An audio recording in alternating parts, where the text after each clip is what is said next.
Turkey's longest-serving leader, the founder and face of the AKP party that he started 21 years ago, Recep Tayyip Erdogan, has outlasted even the founder of the Turkish Republic, Mustafa Kemal Atatürk. Indeed, Erdogan has strived to supplant Atatürk to become the heart of modern Turkey with his numerous mega-projects and policies. The self-described Black Turk won votes partly thanks to his identity as a man of religion from a poor background with a bone to pick with the West. It has helped him shape Turkey in his image. About 15,000 mosques have been built since 2002, but also countless roads, dams, hospitals and schools. His supporters say Turkey has been transformed. Despite the current economic troubles, life for the Turkish middle class especially has vastly improved. Let's hear from Erdogan after his presidential win of 2018. The big winner in this election is democracy. Now we'll put the new presidential system I promised in place.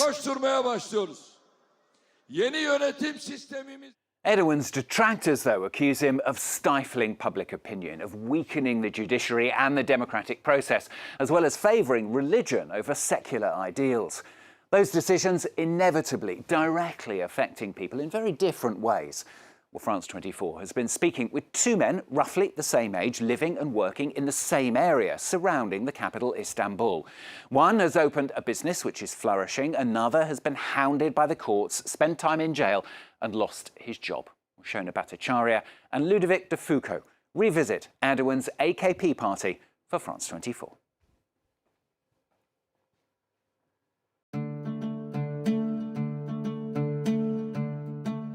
A few kilometers off the shores of Istanbul, in the Marmara Sea, lies an archipelago of 9 islands.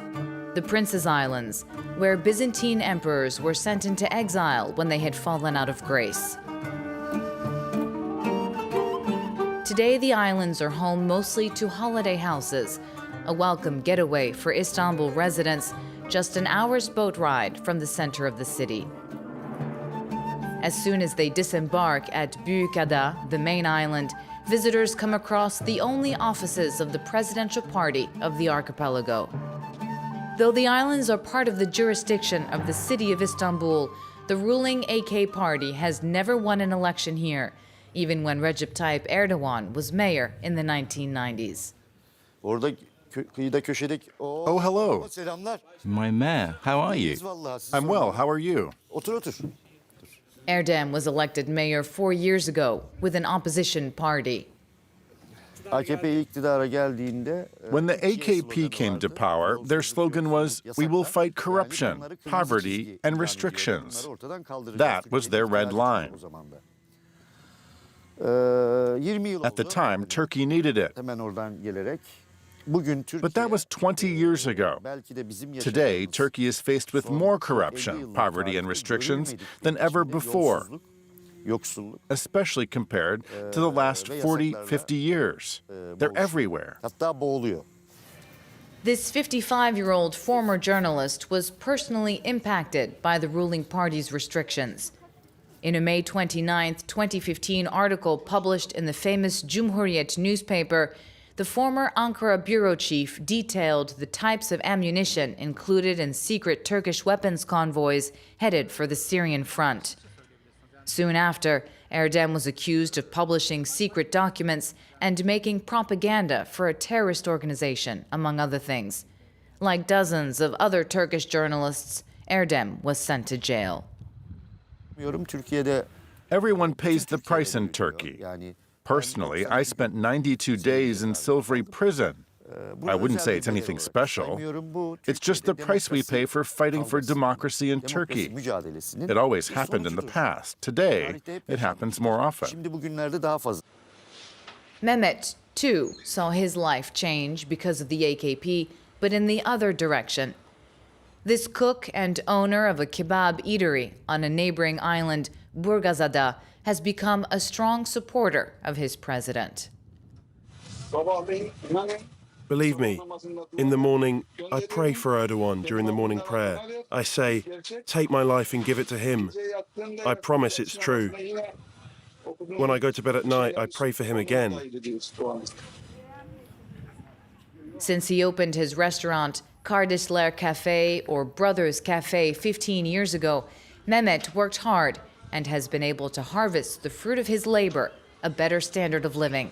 And he's not alone.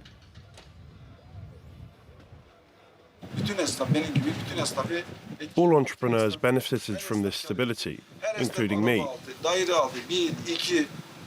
Every business owner bought a car or an apartment. No one can say they weren't able to buy a house or a car these last 20 years. At the end of the 90s, we all had old cars. Now, everyone has a new car. I bought one too, by working. I also bought an apartment. Yet the current economic crisis is slowing development.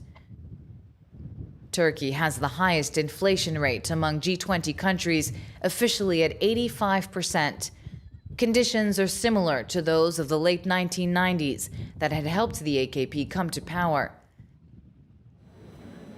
Mehmet believes that if Erdogan turned the situation around 20 years ago, he can do it again.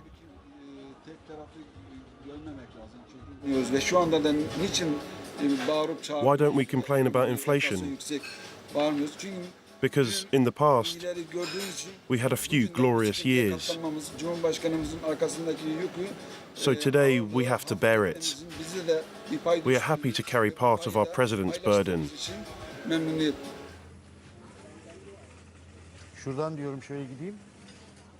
A burden that's becoming heavier by the day. Out and about in his jurisdiction, Erdem hears the same complaint over and over. Prices are rising at an alarming rate. Prices jumped 35%. In a month? Yes, in a month. Oh boy. The opposition mayor refuses to openly accuse the ruling party on camera. I must admit that recently the government claimed that inflation will fall starting in January. But according to this business owner, do you expect it to fall? No, there's no reason it would. No reason to expect a fall. If the AKP lowered poverty rates by 30% in its first 15 years in power, they have been on the rise since 2018. Dairy product prices are breaking records. He can tell you better than me. These are breakfast foods. In Turkey, now there are families that can no longer eat breakfast. Students who go to school on an empty stomach.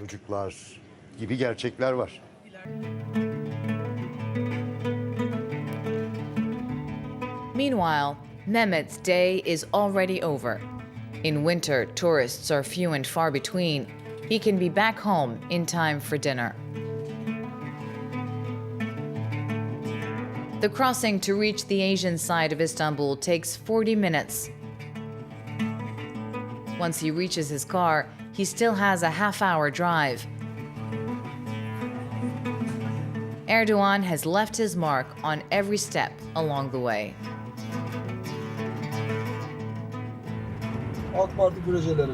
Everything you see is an AKP initiative. All these flowers. Look at these gardens on the side of the road. They made them. They didn't just sit there and say empty words. The road is large. There are flowers everywhere. It's clean.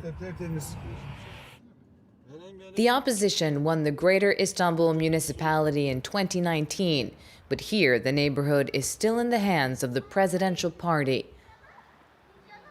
High-rises, mosques, and shopping malls, a typical neighborhood developed under the AKP. Peace be upon you. Welcome.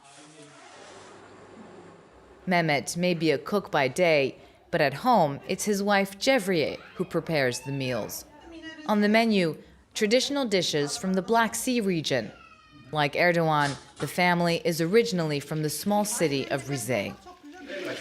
We're always proud of our president, Recep Tayyip Erdogan, even more so because we come from the same place. The entire family is coming over for dinner tonight. Zeynep and Esra have come with their sons. The two young women are married and do not work outside the home.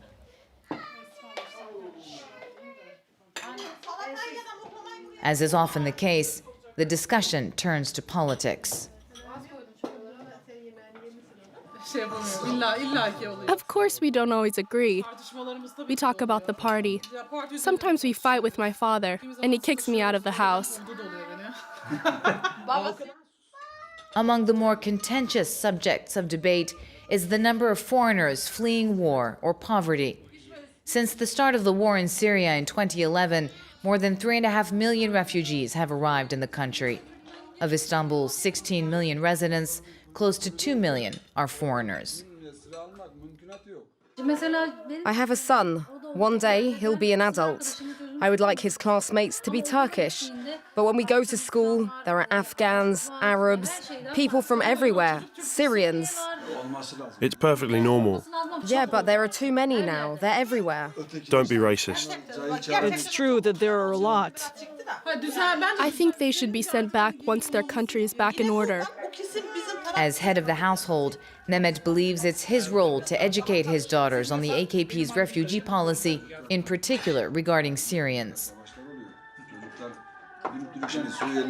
Syrians are our brothers and sisters. My daughters would understand better if they knew their history. They would see them like our brothers and sisters. If we don't open our doors to them, what will happen to them? Our next-door neighbour has a problem. Should we intervene? Should we open our door? Of course we should. Of course, because I'm young, my dad and I fight about this. Because in the past he saw certain things that I just can't compare with. I see things as they are. That's why there's a conflict with the older generation, because when I walk down the street, I look left and right, I'm afraid. Another subject that worries the two sisters, violence against women, that has gotten worse under the AKP. I'm afraid of harassment. Nowadays, I lock my door 3 times, and when I leave the house, I'm scared of being in a crowd without my husband. You never know what could happen. I'm afraid of being alone. Despite their efforts, Mehmet and his wife cannot reassure their daughters. There are cameras everywhere. They catch them right away. Criminals can't get away. I've seen it. They're taken to court as soon as they're caught on camera. Once it's already happened. The street cameras are very useful. We should have more. No one should be able to get away with anything. If they steal a car, the police finds them in 2-3 days. If they steal from someone or beat them, they're arrested. It's not enough. The system is not enough. It should be improved and corrected. It's not good enough for me. But there is one subject that everyone can agree on. Before the AKP, the veil was often assimilated with ignorance or rural values. Today, veiled women can go to university, become civil servants, or even join the army.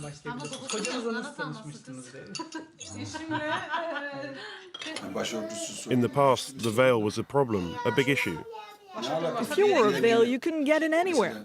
Thankfully, Recep Tayyip Erdogan put things right. It's undeniable. He broke the taboo.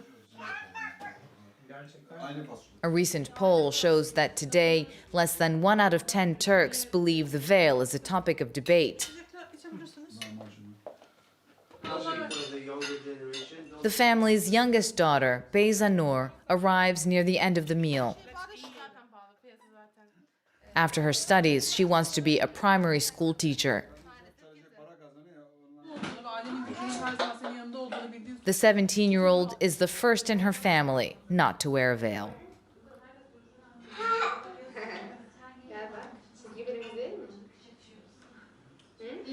That kind of pressure doesn't exist in our family. If you want, you can cover your head or not.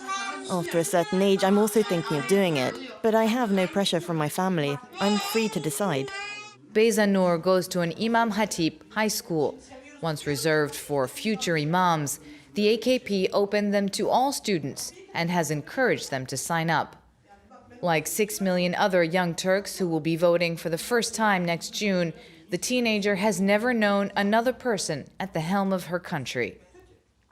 I have an idea about which party I'll be voting for, but I'd rather keep it to myself. The youth vote will be a deciding factor. Erdogan has been in power longer than any other leader in modern Turkey's history. He will seek to cement his role in this election that falls on the 100th year of the founding of the Republic. Shona Bhattacharyya and Ludovic de Foucaud revisiting Erdogan's AKP party for France 24. Well, that's all from this week's edition. Don't forget, of course, you can catch it and all the previous editions as well on our website at france24.com. Thanks very much for watching. More news coming up very shortly.